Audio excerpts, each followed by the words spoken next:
You just ruined a $12,000 bottle, Victoria Whitmore said, her voice sharp enough to slice through the soft piano music, and for a moment, every fork paused mid-air. Every conversation dissolved into silence. But the waitress didn't apologize, didn't panic, didn't even blink. She simply looked at the dark red stain spreading across the white linen and then lifted her eyes. Calm, steady, almost unsettling. No, she said quietly. I saved you. A ripple moved through the room, subtle but undeniable, the kind of tension money couldn't control. Daniel Whitmore finally looked up from his phone, his expression shifting from mild irritation to something sharper, curiosity, calculation, the kind that built empires. Explain that, he said, his tone low but commanding. And still, she didn't rush, didn't try to defend herself like someone afraid of losing a job that paid barely above minimum wage. Instead, she reached for the bottle, holding it with the ease of someone who understood. More than she should. The label font is wrong, she said, her voice even, measured. This vineyard changed its print in 2015, but this claims to be 2012. A few guests leaned in, whispers forming like wind before a storm. Victoria let out a short laugh, cold and dismissive. You expect us to believe you know anything about a $12,000 vintage? The waitress didn't react to the insult, not outwardly, but her fingers tightened just slightly around the glass, the only crack in her stillness. It's not about the price, she continued, almost as if Victoria hadn't spoken. It's about the details people assume no one is paying attention to. Daniel's eyes narrowed, now fully engaged, watching her the way he watched numbers on a screen before making a billion-dollar decision. She tilted the bottle slightly, letting the light catch the liquid.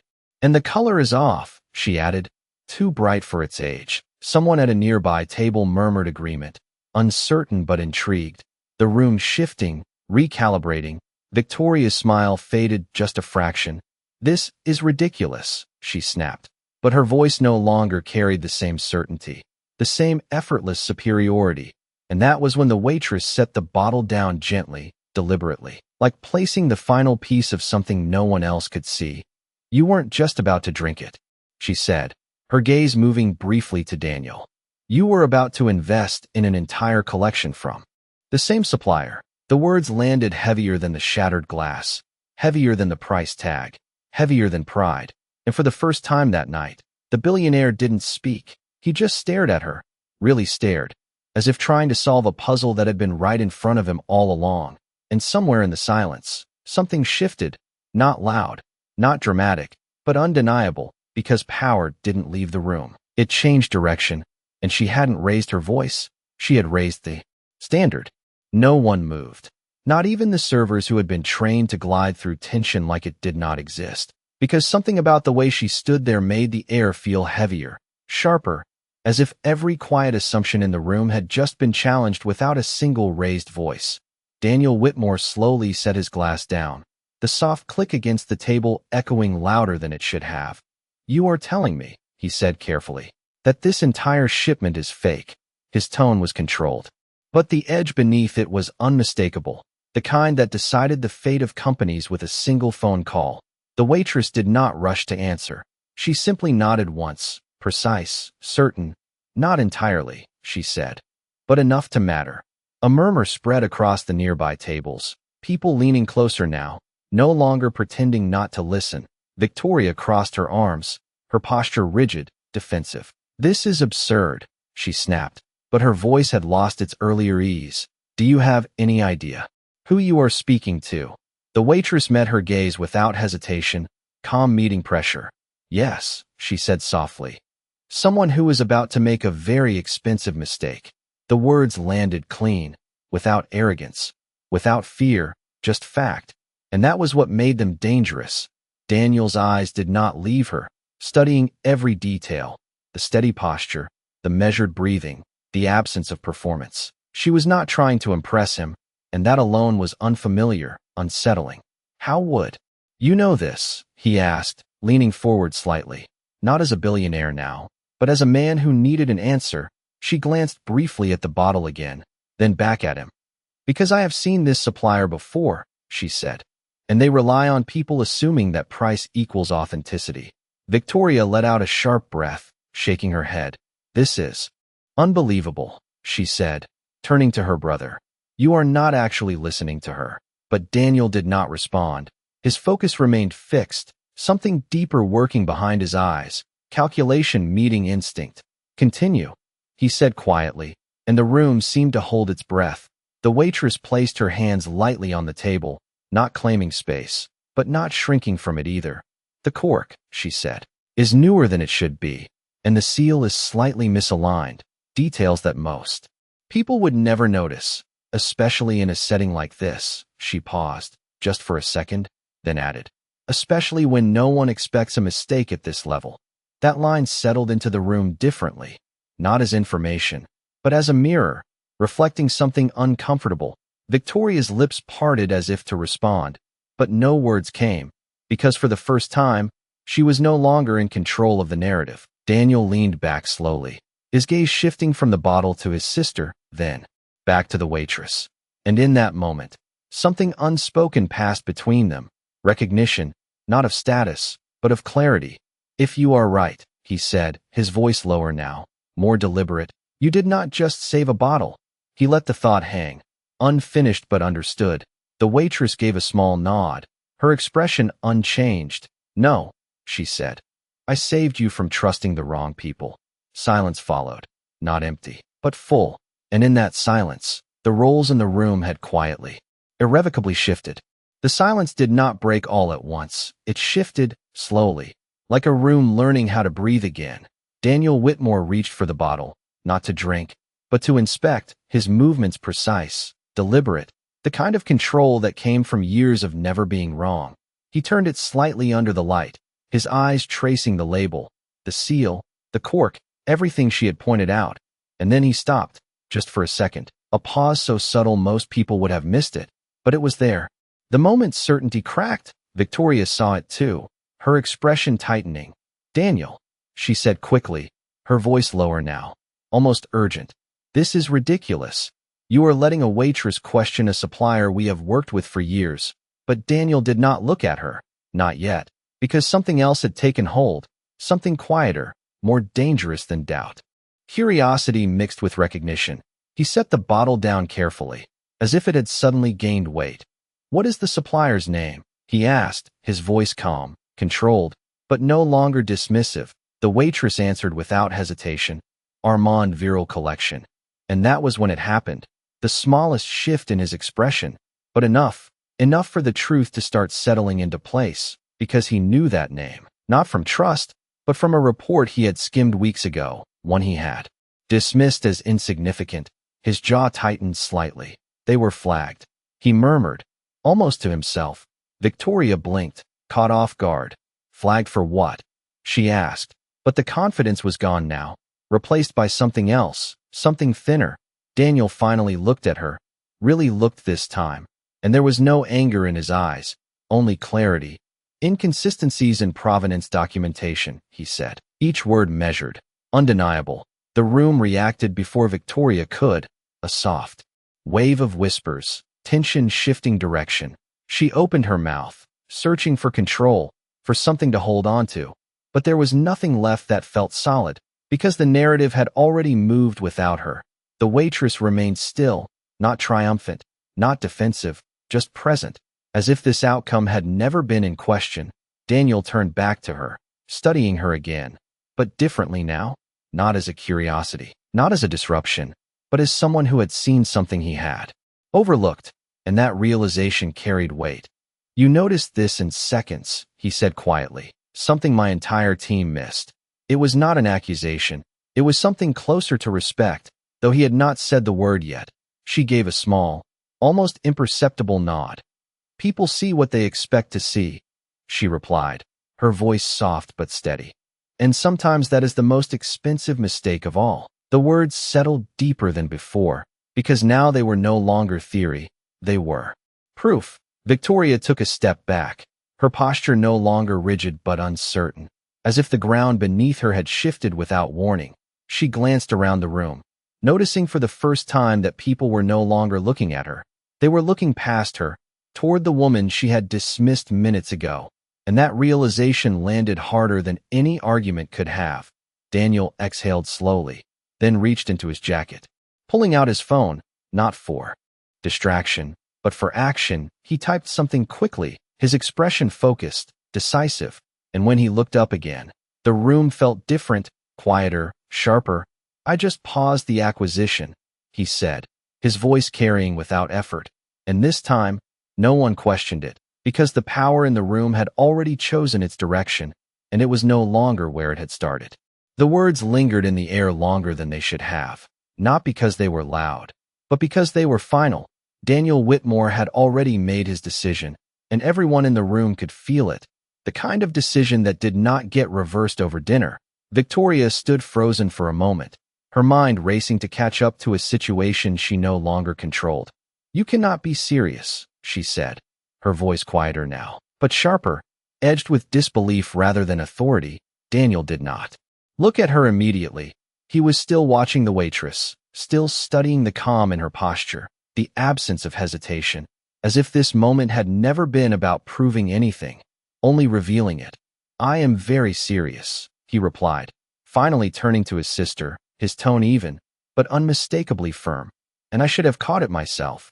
That admission landed harder than anything else, not because of what it said about the deal, but because of what it said about him.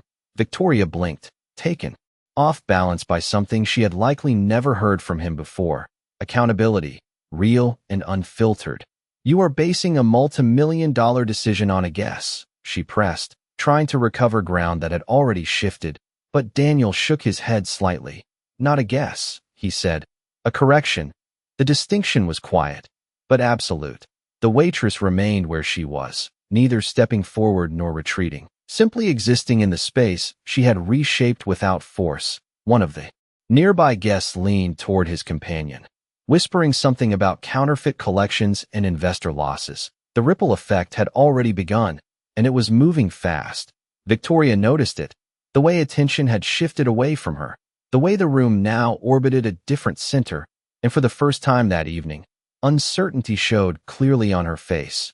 "You are overreacting," she said, but the conviction was gone, replaced by something thinner, something that sounded more like hope than certainty. Daniel glanced at the bottle one more time, then back at the waitress, and there was a new question in his eyes now, not about the wine, but about her. "How long have you known?" he asked, his voice lower, more personal. She considered the question for a brief second, then answered simply, "Long enough." It was not evasive, it was precise, and somehow that made it more revealing than a detailed explanation ever could. Daniel nodded slowly, absorbing that, recalibrating, because this was no longer about a single mistake, it was about a pattern he had almost trusted, and that realization carried weight beyond the room. Victoria took a step closer to him, lowering her voice. "You are letting her embarrass you," she said, the words meant to pull him back, to re-establish the balance she understood. But Daniel did not react the way she expected. He did not defend his pride. He did not dismiss the situation. Instead, he exhaled quietly and said, "No," his gaze steady. "I am realizing I almost embarrassed myself." The shift was complete now, not dramatic, not explosive, but undeniable. The waitress picked up the empty glass from the table, her movement smooth, unhurried, as if returning to her role, but nothing about the room was the same. As she turned slightly to leave, Daniel spoke again, stopping her without raising his voice. "Wait," he said, and this time, it was not a command, it was a request, and everyone heard the difference. She stopped, not abruptly, not reluctantly, just enough to acknowledge the shift in his voice, and when she turned back, the room leaned in again without meaning to, because something about unfinished moments carries more weight than completed ones. Daniel Whitmore stood now, not towering, not asserting, but present in a way that felt different from before, more grounded, more aware. "You did not have to say anything," he said, his tone steady, stripped of the distance he had carried earlier. The waitress held his gaze for a brief second, then answered simply, "No, I did not." There was no pride in it, no attempt to elevate herself, just truth, and that made it land deeper. Victoria watched the exchange with a tightening expression, her arms no longer crossed, her posture no longer controlled, Because this was not a situation she could interrupt with confidence. It had moved beyond her reach. Then why did you? Daniel asked, not as a challenge, but as a genuine question, the kind people rarely asked when they were used to already knowing the answers. The waitress shifted the empty glass slightly in her hand. Her fingers relaxed, her voice calm. Because someone should, she said, and the simplicity of it cut through the room more sharply than anything else that had been said that night. A few heads turned, not toward her this time, but toward Daniel, as if waiting for what came next, because now it was his move, not hers. He exhaled slowly, processing not just her words, but what they implied, about oversight, about assumptions, about the quiet cost of certainty. What is your name? He asked, and this time, it mattered. She did not answer immediately, not out of hesitation, but because the moment did not rush her. Emily Carter, she said finally, her voice even, and the name settled into the space between them. No longer invisible, no longer interchangeable. Victoria looked at her, really. Looked now, as if trying to reconcile the image she had created minutes ago with the person standing in front of her, but the two did not align, and that disconnect showed. Daniel nodded once, committing the name to memory, not as a courtesy, but as recognition. Emily, he repeated, quietly, then added, you just saved me from a mistake that would have cost more than money. The statement was not exaggerated, not performative, it was measured, precise, and that made it heavier. The waitress gave a slight nod, acknowledging it without absorbing it, as if the outcome had never been the point. Victoria let out a slow breath, her voice softer now, almost uncertain. This does not change anything, she said, but even she seemed unsure what she meant by that, because everything in the room had already changed. Daniel glanced at her briefly, then back at Emily, and there was a decision forming again, different from the last one, less about correction, more about direction. It changes. More than you think, he said, not to argue, but to state. And then he reached into his jacket once more, pulling out a card, holding it between his fingers for a moment before offering it, not as a transaction, but as an invitation. If you ever decide you are done being overlooked, he said, his voice quiet but clear, call me. Emily looked at the card, then at him, her expression unreadable, and for a second, the room waited, not for acceptance, but for something else, something harder to predict, because she had already proven she did not follow expectations, and that made her next move the only one that still mattered. She looked at the card, not with hesitation, but with distance, as if it belonged to a world she had already seen through, the gold lettering catching the light for a brief moment before her fingers moved, not to take it immediately, but to adjust the glass in her other hand. A small, deliberate delay that shifted the balance of the moment. Daniel did not pull his hand back. He waited, and that alone said more than the offer itself, because men like him were not used to waiting, especially not for someone like her. The room remained still, suspended between expectation and something quieter, something less predictable. Emily finally reached out, but instead of taking the card, she gently pushed it back toward him, not forcefully, not disrespectfully, just enough to make her answer clear without raising her voice. I am not being overlooked, she said, her tone calm, grounded. I am choosing where I stand. The words settled deeper than any rejection could have, because they did not come from defiance. They came from certainty. Victoria blinked, caught off guard again, her eyes moving between them as if trying to understand a language she had never needed to learn. Daniel's hand remained where it was for a second longer. Then he slowly lowered it, not offended, not dismissed, but thoughtful, as if her response had just rewritten something he had always assumed to be true. Most people would have taken that opportunity, he said quietly, not as pressure, but as observation. Emily gave a slight nod, acknowledging the truth in that. Most people are waiting to be chosen, she replied. I am not. A few guests exchanged glances, the kind that carried more meaning than words, because what she had just said reached beyond the table, beyond the moment. It touched something familiar in everyone who had ever mistaken attention for value. Daniel exhaled slowly, a faint shift in his expression, something almost like respect settling in where curiosity had been. Then what do you want? He asked, and this time, the question was real, not strategic. not transactional. The kind of question that did not come with a prepared answer. Emily glanced around the room briefly, not searching, just observing. The soft lighting, the polished surfaces, the quiet tension that had not fully dissolved. Then she looked back at him. "Nothing from you," she said simply. "Just for you to remember this moment the next time you assume someone does not belong in your world." The words were not sharp, but they landed with precision. Daniel held her gaze, absorbing it, not as criticism, but as correction. And for the first time that evening, there was no need for him to respond immediately, because the weight of what had been said did not require anything more. Victoria shifted slightly, her voice softer now, almost uncertain. "Emily," she said, testing the name as if it no longer felt as simple as it had minutes ago. But Emily did not turn to her, not out of disrespect, but because the moment was no longer hers to control. She adjusted the glass in her hand, her posture returning to its quiet efficiency, and without another word, she stepped back, not retreating, but reclaiming her place on her own terms. The room watched her move away, not because she demanded attention, but because she had changed what attention meant. And Daniel remained standing for a second longer, his thoughts no longer on the deal, or the wine, or even the mistake he had avoided, but on something far less measurable, the realization that power had limits, and that sometimes the person who said the least understood the most. The room did not return to normal, not completely. Conversations resumed in fragments, quieter than before, as if everyone was recalibrating what they had just witnessed. Daniel Whitmore remained still for a moment longer, his eyes following Emily as she moved effortlessly between tables, her posture unchanged, her pace steady. Nothing about her suggested she had just shifted the dynamic of an entire room. And that was exactly what held his attention.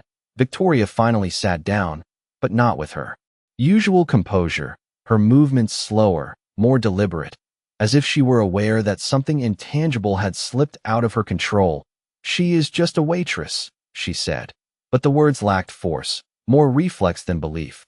Daniel did not respond immediately, his gaze still fixed on the quiet rhythm of Emily's work, the way she listened without interrupting, the way she anticipated without asking, details most people overlooked because they assumed simplicity where there was depth. "No," he said finally, his voice calm. "She is not." Victoria looked at him, searching for the certainty she was used to seeing, but it had changed, not weakened, just redirected. "Then what is she?" she asked, and for the first time, there was no edge in her tone, only a question. Daniel considered it, not rushing, not filling the silence unnecessarily. "Someone who does not need this room to prove anything," he said, and that answer settled differently than anything else that night, because it carried no judgment, only recognition. Across the dining area, Emily paused briefly at another table, pouring water with the same steady hands, offering a quiet smile that did not seek approval, only connection. One of the guests leaned toward her, speaking softly, asking something about the wine, and she responded with the same calm clarity, the same precision, as if the earlier moment had never happened, or perhaps as if it had always been inevitable.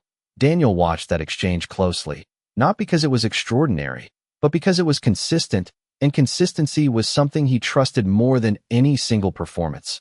Victoria followed his gaze, noticing the shift in attention again, not just from him, but from others in the room, people who had started to see what they had missed minutes ago. And that realization lingered longer than she expected. "You are thinking about her," she said, not accusing, just observing. Daniel gave a slight nod. "I am thinking about how many times I have ignored someone like her," he replied, and the honesty in that statement carried more weight than any correction he had made earlier. Victoria leaned back slightly, her expression thoughtful now. The sharp edges of her earlier confidence softened into something quieter. "You cannot build a company by listening to everyone," she said, trying to reframe the world in terms she understood. Daniel glanced at her, then back at Emily. "No," he agreed. "But you can lose one by ignoring the right person." The distinction was subtle, but it landed, because it was not theoretical anymore. It was personal. The room continued to move around them, plates arriving, glasses refilled, conversations resuming. But something had changed beneath it all, something that would not disappear when the night ended. Emily passed by their table once more, not stopping, not slowing, just present in the same quiet way she had always been. And this time, no one looked past her, because once you see something clearly, you cannot unsee it. And Daniel understood that now, not as a lesson, but as a shift he would carry long after he left the room. Time did not slow, but it felt different, stretched in a way that made every small detail sharper, more visible. Daniel Whitmore finally sat down again, but not in the same way as before, his posture no longer carrying the quiet dominance of someone who owned the room, but the awareness of someone who had just seen something he could not ignore. Victoria watched him carefully, noticing the shift not just in what he said, but in what he did not say.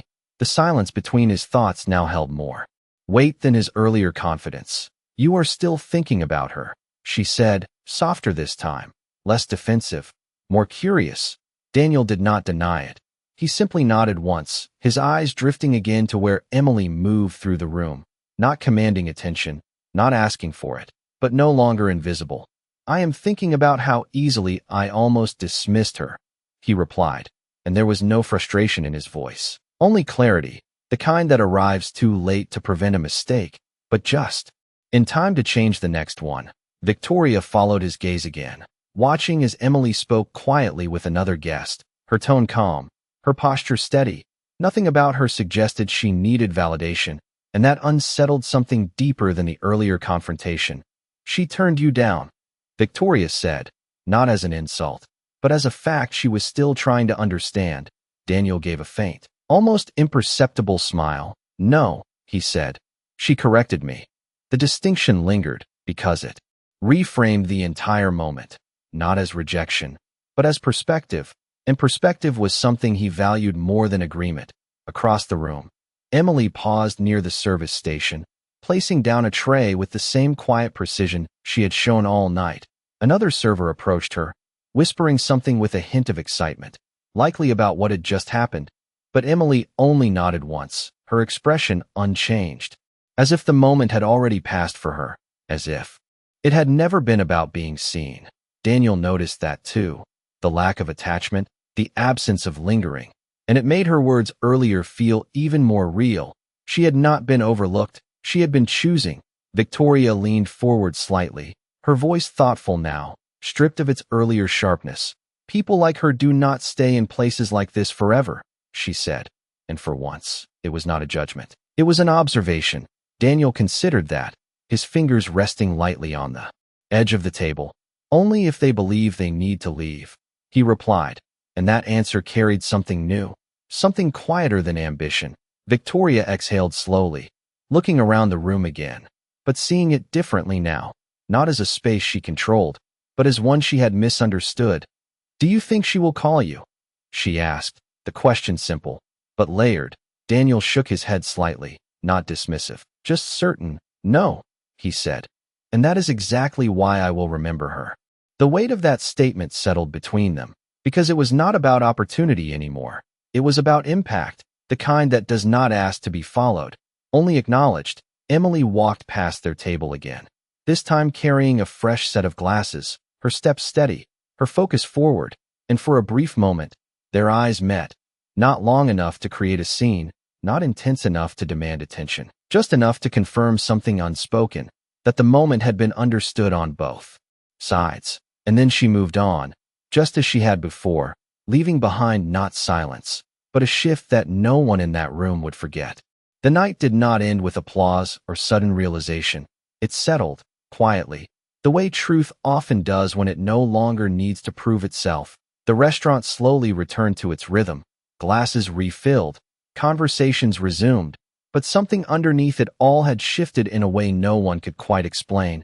Daniel Whitmore remained seated for a moment longer after the check arrived, not because he needed time, but because leaving too quickly would feel like ignoring something that deserved to stay with him. Victoria adjusted her coat, her movements composed again, but not unchanged. The sharp certainty she carried when she walked in had softened into something more reflective. "We should go," she said gently, and for once, there was no urgency behind it, only acknowledgement. Daniel nodded, but his gaze moved once more across the room, finding Emily without effort, not because she stood out, but because now he knew where to look. She was speaking with an elderly couple, her voice low, patient, explaining something with the same clarity she had shown earlier, and they listened, not because she demanded attention, but because she gave it, fully, without distraction. He watched that for a brief moment, understanding something he had overlooked for years, that presence was not about being seen.